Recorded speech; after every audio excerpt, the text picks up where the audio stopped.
Salut tout le monde, aujourd'hui on va parler de Battlestar Galactica, les deux téléfilms et la série de 2004. Il y a un peu de spoil dans la vidéo, je l'ai limité au maximum mais pas trop de choix pour pouvoir parler de la série. Et donc, quelle est l'histoire de cette série? Elle commence 40 ans après une guerre contre les Cylons, des robots créés par les humains qui se sont rebellés. Un armistice a été signé avec eux et les 12 colonies humaines de Kobol, d'où est originaire l'humanité. Tous les ans, un rendez-vous avec les Cylons est prévu pour signer un traité de paix, mais jamais ils ne viennent, jusqu'au jour où ils débarquent. Ils font exploser le vaisseau, en même temps bombardent les 12 planètes des colonies humaines avec des bombes nucléaires et anéantissent 50 milliards d'humains. L'armée essaye de contre-attaquer, mais leurs vaisseaux sont neutralisés par un virus Cylon, téléchargé par le docteur Gaius Baltar, joué par James Callis à son insu, à cause du Cylon humanoïde qui l'a séduit pour le manipuler, nommé numéro 6, joué par Tricia Helfer.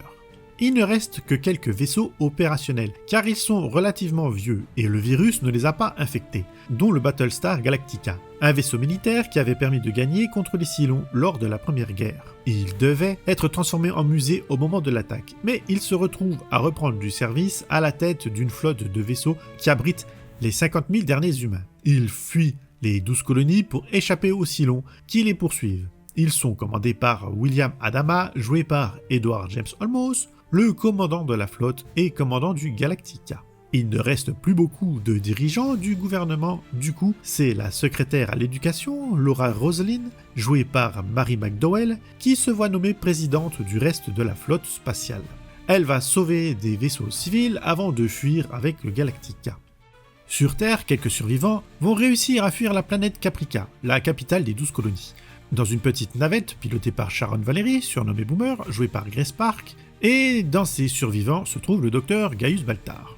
De retour au vaisseau de la flotte, Laura Roslini doit prendre une décision difficile. Fuir les Cylons qui les attaquent en laissant derrière tous les vaisseaux qui ne sont pas équipés de moteurs à bombe PRL. Ils fuient et ceux restés sont anéantis sans pitié par les ennemis. Adama va se diriger vers une station spatiale pour récupérer de l'armement pour son vaisseau. Mais arrivé là-bas, il va tomber sur Leoben Konoy, joué par Callum Case Rennie, qui prétend être un trafiquant d'armes. Adama se méfie à juste titre, et il s'avère que c'est un Cylon humanoïde, le premier qu'il rencontre. Baltar n'a pas révélé que lui aussi connaissait un Cylon. La présidente le nomme conseiller scientifique dans la lutte contre les grippins. Mais Baltar voit numéro 6 dans des hallucinations qui lui semblent très réelles et elle le manipule de cette façon. Les Cylons retrouvent la flotte humaine qui est une fois de plus obligée de fuir loin dans une partie de la galaxie inexplorée. Adama fait un discours pour redonner de l'espoir aux survivants. Il veut les conduire dans la mythique 13e colonie humaine dont seuls les militaires de haut rang connaissent l'emplacement de leur planète, la Terre. C'est un mensonge, mais la présidente le suit. Elle comprend que le peuple a besoin d'espoir pour continuer à vivre. Au même moment, un informateur secret dévoile avec une note à Adama qu'il n'y a que 12 modèles Cylons humanoïdes. Leoben Konoy, qui avait été abandonné sur la station spatiale, est secouru par des Cylons, et on découvre qu'ils sont des clones, et que Boomer est aussi une Cylon, et qu'il est donc possible qu'il y ait des Cylons infiltrés chez les humains, et les Cylons humanoïdes peuvent ne pas connaître leur véritable origine avant d'avoir été activés. Laura Roslin va tomber malade, et pour se soigner, elle utilise une plante, la chamala, qui lui fait voir des hallucinations, comme celle de Baltar.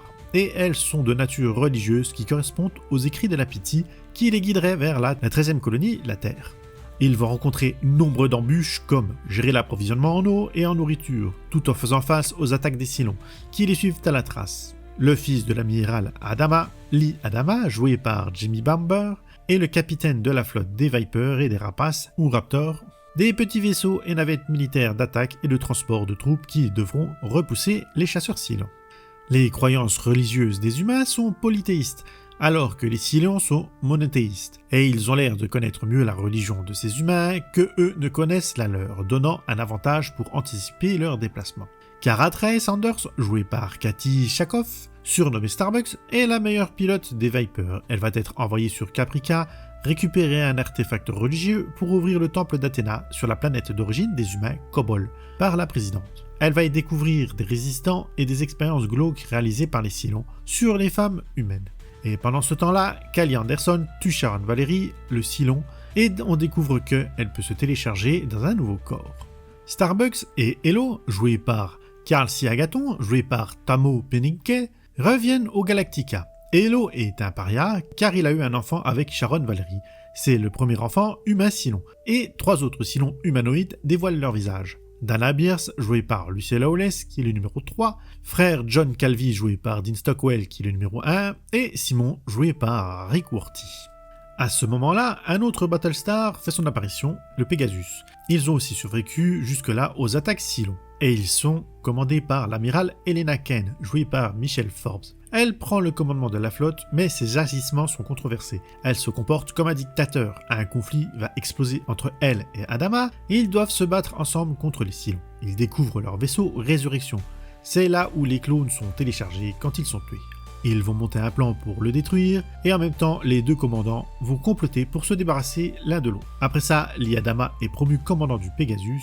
Starbucks va chercher les survivants restés sur Caprica.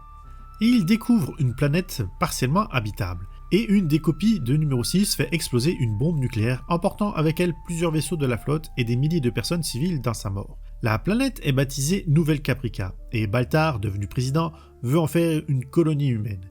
Mais les Cylons localisent la planète et l'envahissent, ils prennent le contrôle de tout. Et les humains restés en orbite fuient encore une fois face à la flotte Cylon. Les humains vont organiser la résistance. Un plan est mis en place par Adama pour sauver les colons, mais dans la bataille, ils perdent le Pegasus et on découvre 4 nouveaux Cylons humanoïdes. Des divergences naissent au sein des Cylons humanoïdes. Leur flotte se sépare en 2, une qui veut continuer la destruction des humains et l'autre veut dépasser ces différences. Les humains découvrent enfin la Terre, mais elle a été ravagée par la guerre et il n'y a plus aucun survivant et elle est contaminée, impossible de rester vivre à sa surface. Là, les humains découvrent l'existence d'un hub de résurrection des Cylons. Ils font alliance avec les Cylons rebelles pour la détruire, ce qui mettrait fin au téléchargement des Cylons dans de nouveaux corps. Ils seraient à égalité avec les humains, soit mortels. Une mutinerie éclate dans la flotte humaine, qui ne veulent pas des Cylons à bord des vaisseaux humains. Et vu que la flotte erre sans but, le moral est au plus bas, et seule l'alliance avec les Cylons peut les sauver. La cohabitation est compliquée, ils cherchent une planète habitable, et la Starbuck découvre quelque chose qui les mène à une magnifique planète, qu'ils vont nommer la Terre, vu que l'autre était foutu, et l'histoire se finit ici. Voilà, j'ai résumé avec le moins de spoil possible, pour ça qu'il y a l'air d'avoir des trous, c'est fait exprès. C'est une série américaine créée par Ronald D. Moore. Il a produit aussi. Et David Icke. C'est un remake et aussi une suite de la série Battlestar Galactica de 1978, qui elle a été créée par Glenn Larson. D'ailleurs, il s'est retrouvé crédité sur tous les épisodes de la série alors qu'il n'a pas participé, et il a aussi touché des droits d'auteur dessus. Ils prennent en compte des événements arrivés dans la série de 78 et des noms sont réutilisés, mais avec des switches de sexe et d'ethnie qu'on verra plus loin. C'est pas le premier redémarrage de la série. En 1990, la star de la série originale, Richard Hatch, qui jouait le capitaine Apollo, avait aussi voulu faire un reboot, mais ça n'a pas marché. Richard Hatch a même écrit des romans et des bandes dessinées pour relancer la franchise. Il a même fait une bande-annonce nommée The Second Coming. L'idée était de repartir sur la suite de la série originale de 1978. Il y a aussi Tom DeSanto et Bryan Singer. Eux sont allés jusqu'à l'étape de pré-production. Mais tout a été annulé à cause des attentats du 11 septembre, même si je vois pas bien le rapport. C'est la raison invoquée. Et leur idée était de faire aussi une suite de la série de 1978, mais sans prendre en compte ce qu'il se passait dans Galactica de 1980. Avant d'être une série, l'idée était de faire un film au cinéma, comme pour la version de 1978. Mais des problèmes de droit avec Glenn Larson ont empêché ça, et du coup, elle a commencé par 2 téléfilms diffusés sous forme de mini-série en décembre 2003 sur Sci-Fi Channel, et ils ont enchaîné avec les 4 saisons pour 73 épisodes de la série. Elle se finira en mars 2009. Et c'est en 2002 qu'Universal Pictures veut faire un remake plutôt qu'une suite. Il contacte David Icke, qui lui demande à Ronald D. Moore s'il serait partant pour faire la mini-série.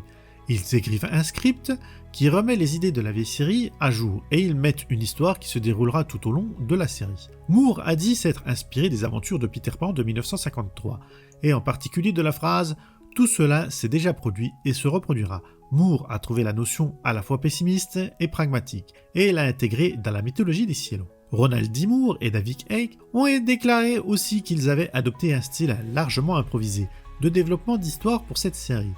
Plutôt que de tracer des arcs narratifs des années à l'avance, les scénaristes développent des idées d'histoire basées uniquement sur le thème présent dans les épisodes actuels et essayent de les emmener dans une direction totalement inattendue pour le spectateur. Ronald D. Moore a dû arrêter la prod de la série, car HBO lui a donné la direction d'une nouvelle série, Carnival, pendant un an. David Eck dirigeait la série, puis Moore a quitté la série Carnival et il est revenu à temps plein sur Battlestar Galactica. Et la mini-série avait cartonné, lançant directement la production de la série régulière qui aura 13 épisodes. Elle sera diffusée en 2004, d'abord au Royaume-Uni et en Irlande, 3 mois avant les USA et le Canada à cause de Sky One qui avait mis pas mal d'argent dans sa première saison. Ce délai va faire que la série sera très piratée aux US. Les prods ont même demandé aux gens de ne pas pirater la série sans grand succès. Par contre, le piratage a peut-être contribué à son succès aux US, créant une forte demande. À l'arrivée des épisodes à la télé US, la série a cartonné et a réalisé les meilleures audiences de Sci-Fi avec 3,1 millions de téléspectateurs devant leur petit écran. En France, la série a été diffusée aussi sur Sci-Fi à partir de décembre 2005. Elle sera rediffusée sur Énergie 12 et AB1. Les critiques françaises ont salué la qualité de la série, mais force est de constater qu'elle reste très peu connue en France. Pour une fois, c'est une série qui a cartonné là-bas et absolument pas chez nous. Ce qui ne m'arrange pas, ma vidéo va faire 1000 vues, mais au moins j'espère qu'elle vous donnera envie d'aller la voir. Et je compte sur vous pour la partager au maximum pour qu'elle ait quand même un peu de visibilité. Merci à ceux qui le feront. Dans la première saison, lorsqu'ils ont créé l'histoire secondaire avec Hello et Boomer sur Caprica, les créateurs ne savaient pas pourquoi Boomer et les Cylons s'intéressaient à Hello. Ce n'est qu'à peu près à la moitié de la première saison qu'ils ont décidé que les Cylons s'intéresseraient à leur reproduction biologique, chose qui est devenue très importante dans la série. Sci-Fi Channel a demandé 6 scripts pour une deuxième saison de la série avant même que le premier épisode ne soit diffusé aux États-Unis. Et vu les bonnes audiences de la saison 1, ils ont commandé une deuxième saison de 20 épisodes, un mois après le début de la diffusion aux États-Unis. Il y a des épisodes qui seront moins bons. Ronald D. Moore déclare que justement c'est à cause de l'obligation d'en faire 20. Et le dernier épisode était aussi un peu plus long que d'habitude, truc assez rare à l'époque pour les diffusions à la télé. Et la chaîne leur a demandé de faire des épisodes plus joyeux, car la première saison était vraiment très sombre. Il y a eu une pause de 3 mois entre les épisodes 10 et 11. Sky One part du projet à ce moment-là, mais leur logo restera au générique jusqu'à la fin. Et l'épisode 10 est un peu plus long. Pour l'occasion, il avait été mis en bonus dans les DVD de la première partie de la saison 2 pour booster les ventes des DVD. Pour la troisième saison, elle aura aussi 20 épisodes, et la série change de case horaire. Elle sera diffusée le dimanche. La chaîne a demandé à Ronald D. Moore de faire des épisodes sans l'histoire principale. Il pensait que ça ramènerait de nouveaux spectateurs. Évidemment, ça crée pile l'inverse, la série se prend une baisse d'audience. Du coup, Sci-Fi avouent leur erreur et laisseront la production tranquille pour la saison 4. Donc, la saison 4 sera la dernière. Elle a été coupée en 2, les 10 premiers épisodes sont diffusés en 2008 et le reste en 2009. Elle a été coupée en 2 à cause de la grève des scénaristes. Ils avaient déjà tourné les 11 premiers épisodes et à cause de cette grève, ils ne savaient pas si le reste des épisodes allait pouvoir être tourné. Du coup, ils ont pris la décision de diffuser les 10 premiers, quand même. Ces épisodes finissent sur un cliffhanger, mais il aurait pu servir de fin de série quand même. Après la grève, la série a pu reprendre, et Ronald D. Moore a pu faire sa fin qu'il avait prévue. Et en 2017, Moore a déclaré avec insistance que les Cylons n'avaient en fait pas de plan. Il s'agissait simplement d'une phrase ajoutée au générique pour susciter l'intérêt des téléspectateurs. La série a été tournée à Vancouver Film Studio, en Colombie-Britannique au Canada. Ils sont aussi allés autour de Vancouver, à Kamloops et Kelowna. Les effets spéciaux sont faits par Zoic Studio, qui avait déjà fait Firefly, et ils en ont profité pour faire un clin d'œil à Firefly dans Battlestar. À un moment, Laura Roslin est chez le médecin, au début du premier téléfilm. On voit un vaisseau de classe Firefly voler au-dessus de la ville. 2 autres studios ont travaillé sur la série Atmosphere Studio et Enigma Animation Productions. Ronald D. Moore a voulu un rendu des vols le plus proche possible de la réalité, comme s'il venait d'un documentaire de Discovery Channel. Alors, on va faire les différences avec la version de 78. Celle qui saute le plus aux yeux est Starbucks, qui est ici jouée par une femme, alors qu'en 1978, c'est Dirk Benedict qui interprétait le rôle. D'ailleurs, l'acteur n'a pas du tout apprécié ce changement. Il a même refusé d'apparaître dans la série, affirmant que le ton chaleureux et familial de la série originale avait cédé la place au cynisme et à l'ambiguïté morale.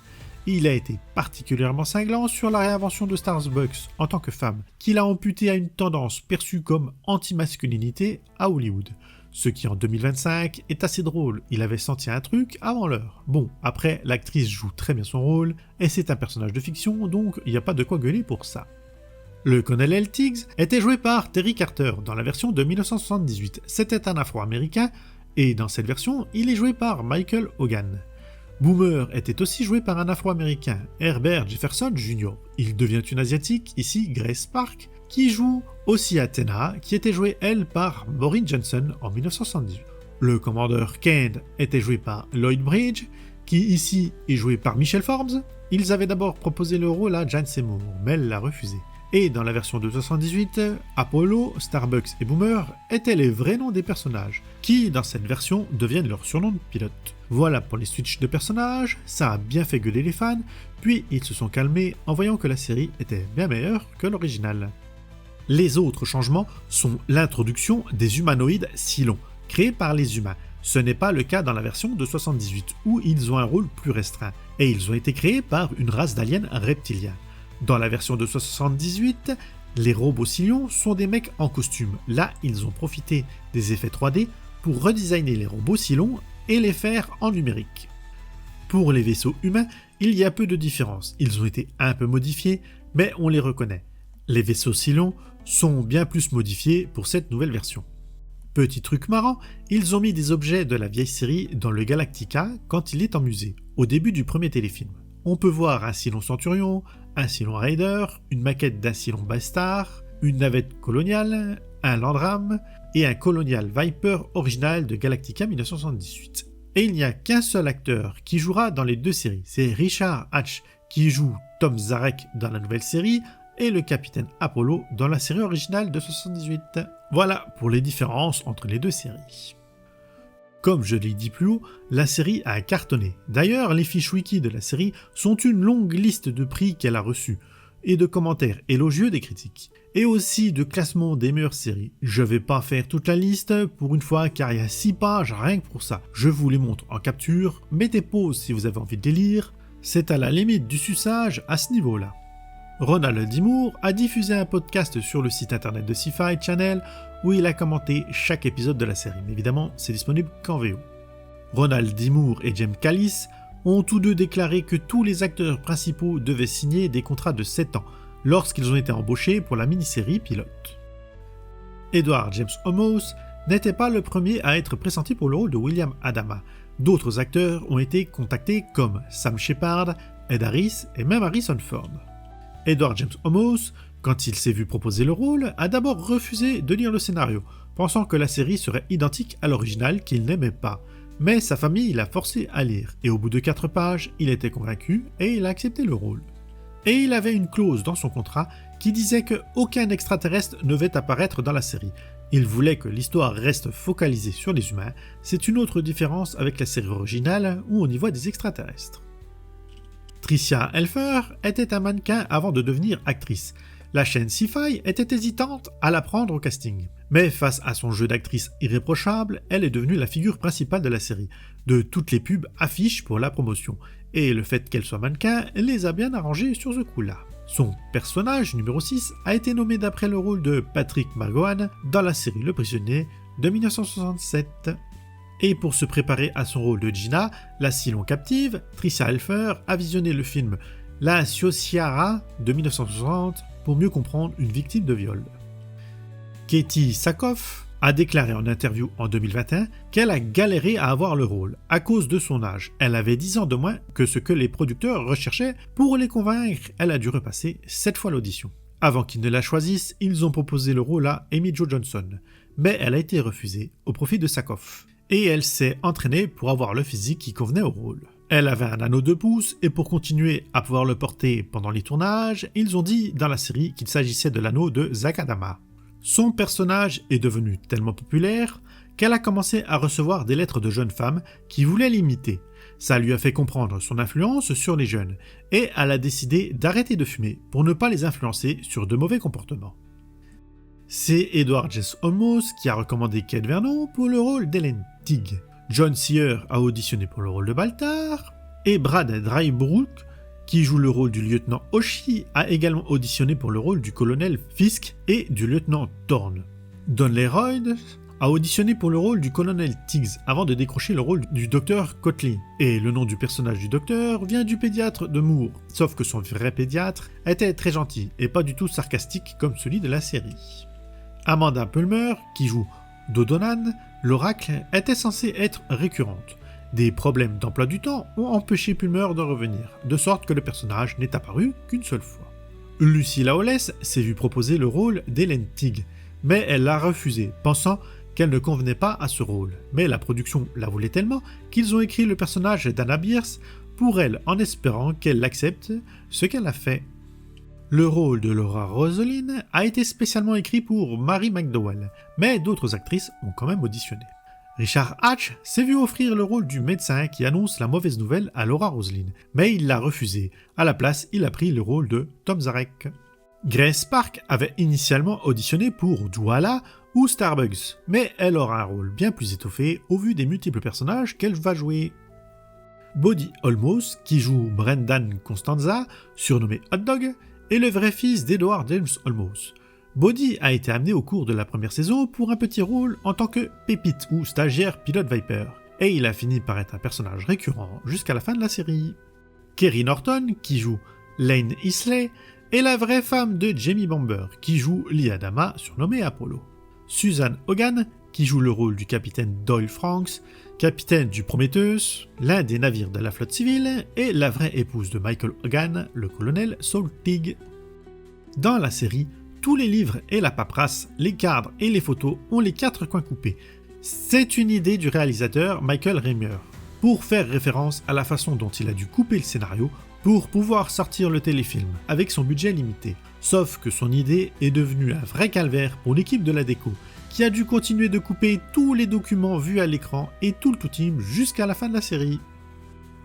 La série a tellement marché aux US qu'ils ont organisé un symposium spécial sans précédent pour discuter des thèmes de la race, du genre, de la sexualité, de la religion, du terrorisme dans l'émission et de leurs liens avec l'ère moderne. Ronald D. Moore, David Icke, Mary McDowell et Edward James Olmos ont participé à un panel spécial animé par Whoopi Goldberg, une fan avouée, pour parler de tout ça.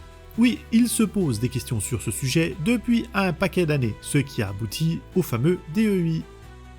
La religion dans la série est arrivée doucement, sur une réplique de numéro 6 dans le premier téléfilm. Et Ronald D. Moore et David Icke l'ont tellement aimé qu'ils l'ont lié aux actes terreaux des Cylons.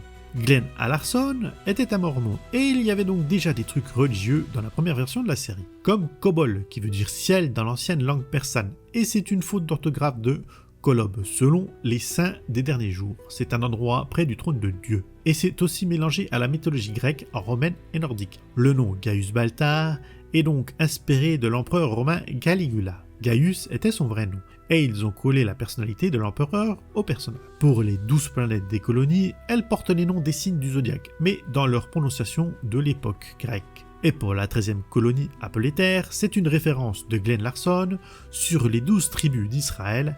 La 13e est un groupe d'Israéliens qui ont émigré, je ne sais où. Il y a pas mal de petites anecdotes assez courtes que je ne peux pas lier entre elles, donc je vais vous les donner comme ça fait un peu liste, mais bon, c'est des anecdotes sur la série, il faut bien que je vous les donne.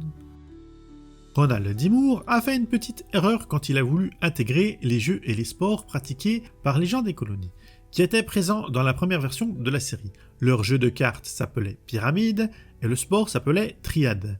Dans la nouvelle version, il a inversé les noms des deux jeux. Le vaisseau Battlestar Pegasus est recyclé d'une autre série télé qui n'a pas dépassé le stade de pilote, The Robinson Lost in Space de 2004. Dans cette série, il s'appelait le Jupiter 2. Le vieux téléphone utilisé sur le pont du Galactica est un modèle TA-1 de l'armée américaine utilisé depuis la guerre de Corée. D'ailleurs, le décor des vaisseaux fait très rétro et moi ça m'a sorti plusieurs fois de la série.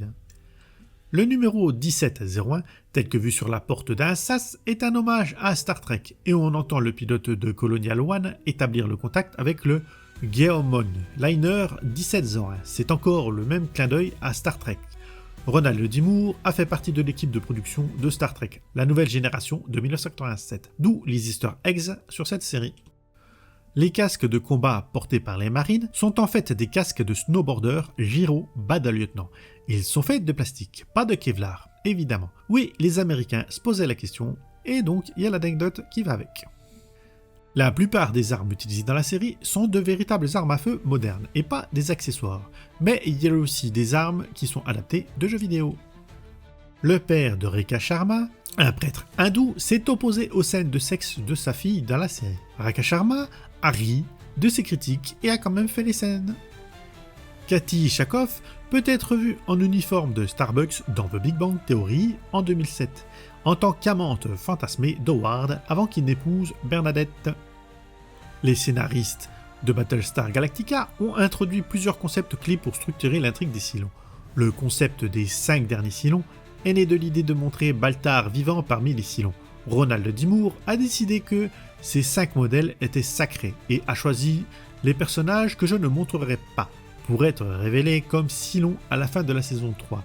Le dernier Cylon a été gardé secret pendant près de 2 ans avant sa révélation. Pour expliquer le départ de Lucy Lawless, numéro 3, les scénaristes ont inventé la box Cylon, un moyen d'exclure temporairement un modèle tout en laissant une possibilité de retour. Moore voulait ainsi s'assurer que le personnage pouvait réapparaître, même si l'actrice n'était pas certaine de revenir. Enfin, le personnage de Daniel, numéro 7, est né d'une erreur scénaristique. Au départ, seuls 12 modèles Cylons étaient prévus, mais l'apparition des 5 derniers Cylons a révélé un oubli dans la numérotation.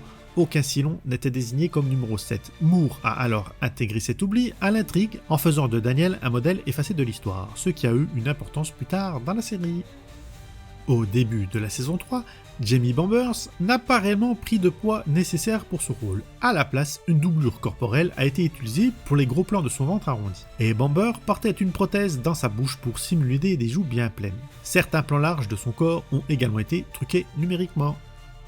La suggestion du suicide de Cavill dans le dernier épisode de la série est venue de Dean Stockwell. Initialement, le scénario prévoyait que le colonel Tig, Michael Logan, tue Cavill lors de la bataille finale. Cependant, Stockwell a exprimé l'idée que le personnage se tirait une balle dans la tête, reconnaissant que sa faction Cylon avait perdu la guerre. Le scénariste Ronald D. Moore et le réalisateur Michael Rimmer ont approuvé cette idée.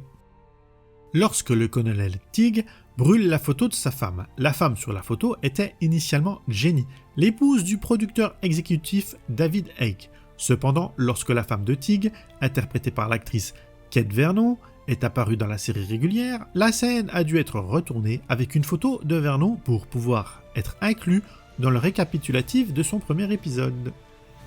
La scène où la secrétaire Roslyn prête serment en tant que nouvelle présidente des 12 colonies, filmée à l'épaule, est une référence directe à la photographie historique du vice-président Lyndon B. Johnson prêtant serment à bord d'Air Force One après l'assassinat du président John Fitzgerald Kennedy. Edward James Olmos a eu l'occasion de réaliser 4 épisodes de la série, le 9 de la saison 1, le 13 de la saison 3 et le 4 et 18 de la saison 4. Ronald D. Moore a fait un caméo dans la série. Il est l'homme de Times Square à qui 6 chuchote dans le final de la série. Il a depuis commenté qu'il aurait aimé ne pas avoir joué ce petit rôle. La série a eu plusieurs spin-offs. Le premier en 2006. La chaîne Sci-Fi Channel a annoncé un spin-off préquel à Battlestar Galactica appelé Caprica. La série se passe 50 ans avant les événements de la série principale. On suit l'histoire de la famille Adama et de la société de Caprica, menant à la révolte des Cylons. Après avoir confirmé la production d'un pilote de 2 heures en 2008, la série a été approuvée et la première saison, composée de 22 épisodes, a été diffusée pour la première fois le 22 janvier 2010 et la série a fait un gros bid et n'a au final que 18 épisodes.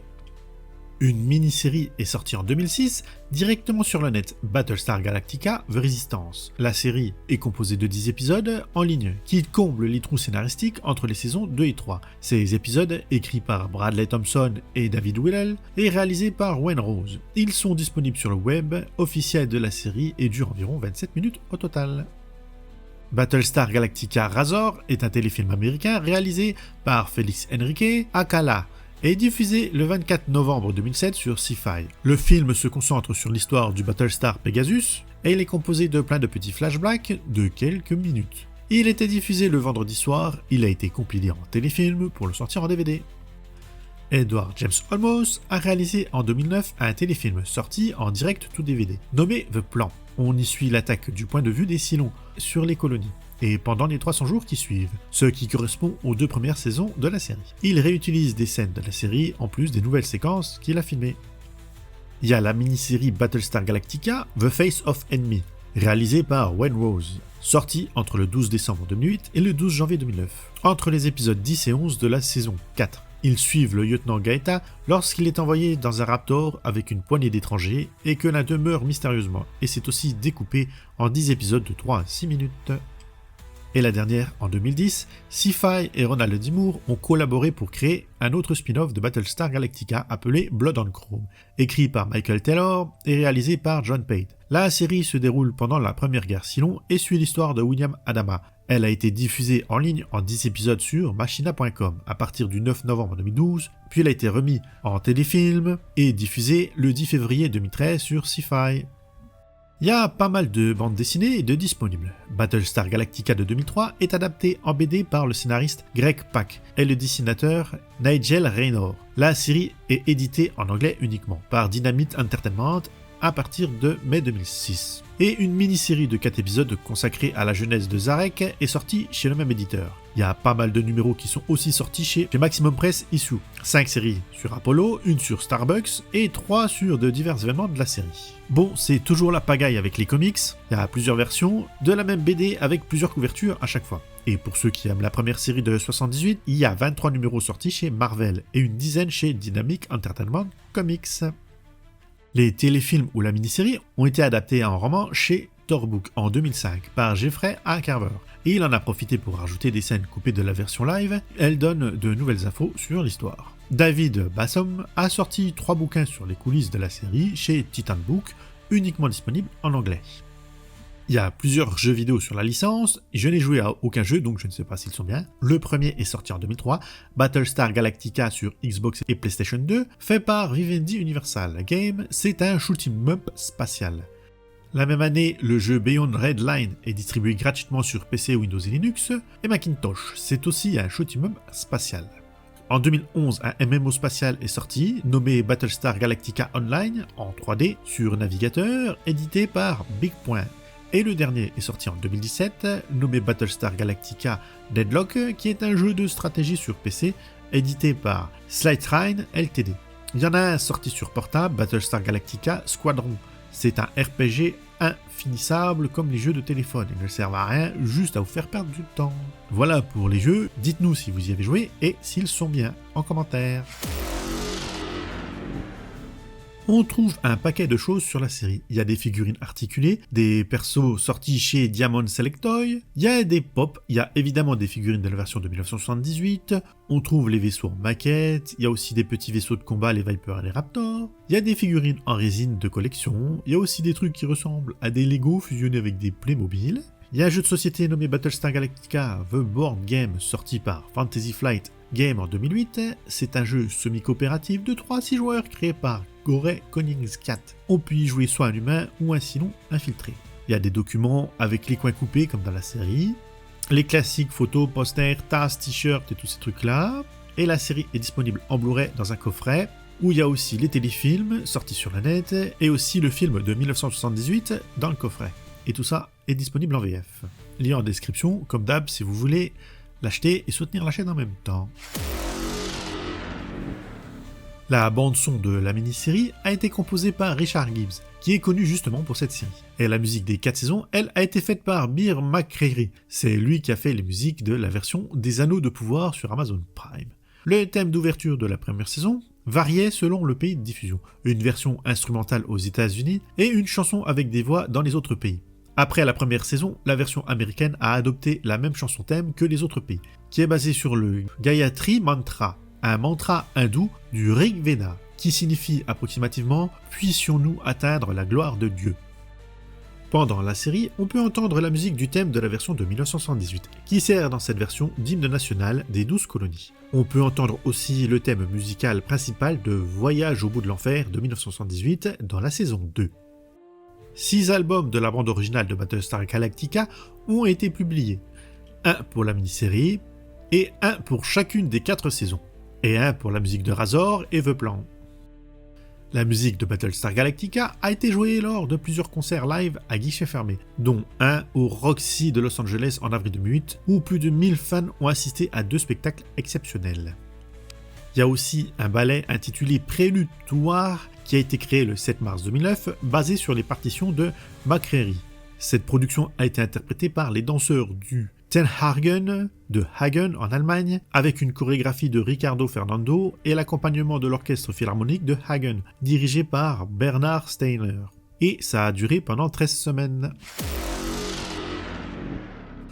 J'ai pas fait de partie guest, car il n'y en a pas trop. Et les guests ont carrément un rôle bien établi, pas juste des caméos, comme Lucy Lawless ou Dean Stockwell. Bon, c'est une super série, je n'ai pas vu la vieille version de 1978, alors quand j'ai vu celle-ci disponible sur Amazon Prime, je me suis lancé.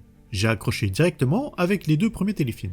Puis, les 2 premières saisons passent bien. Personnellement, il y a juste l'aspect politique qui m'a un peu saoulé, quand un épisode entier y était consacré. Et dans la dernière saison, il y a un truc qui m'a bien énervé. Attention, ça va être un petit spoil. Starbuck disparaît et revient et ça n'a jamais été expliqué. Qu'est-ce qu'il se passe? Qu'est-ce qui lui est arrivé? Qu'est-ce qu'elle est devenue? C'est assez pénible comme truc. Je ne sais pas si c'est expliqué dans les mini-séries qui sont sorties après, vu que je les ai pas regardées, mais ce truc-là a été bien énervant. Et la religion saoule un peu aussi dans la fin, où toutes les 5 minutes, il y a Dieu ci, Dieu ça, sans que ça ne tienne vraiment debout. Mais bon, ça va, c'est des erreurs qui passent. La fin est chelou, elle raccroche les wagons avec la théorie des anciens astronautes. La série a été critiquée pour sa fin d'ailleurs, elle fait un peu simpliste en gros, bon. Et elle s'est arrêtée juste à temps avant de devenir débile, on va le dire carrément. Mais bon, ça reste quand même visionnable, il n'y a pas de souci, vous pouvez y aller, c'est quand même pas mal fait. Donc allez la voir si vous aimez les space opéras, assez réalistes quand même. Même si ça parle de Dieu, il reste quand même aussi abstrait que dans notre réalité. Dites-moi si vous avez vu la série, et ce que vous en pensez. N'oubliez pas les trucs de YouTube, les pouces, les partages, le plus important. Il y a les abonnements soutien pour ceux qui veulent voir les vidéos à l'avance, il y a les super merci pour ceux qui veulent me filer un petit pourboire, il y a le Tipeee, et sinon moi, je vous dis à une autre vidéo. Bye bye. Dans les étoiles, on cherche un refuge, fuyant les silos, la mort dans leur sillage. La terre, un rêve lointain, une promesse. Pour les survivants, l'espoir ne cesse. Baltar manipule, numéro 6 le guide. Des hallucinations, un jeu qui le décide. Les Open révèlent l'infiltration, les Cylons parmi nous, Boomer, une traîtresse, une vérité qui fait peur. Les Cylons nous poursuivent, leur plan est clair. Ils connaissent nos faiblesses, ils savent nous harceler. Mais dans l'obscurité, une lueur persiste. La Terre est là quelque part, dans la brume du cosmos.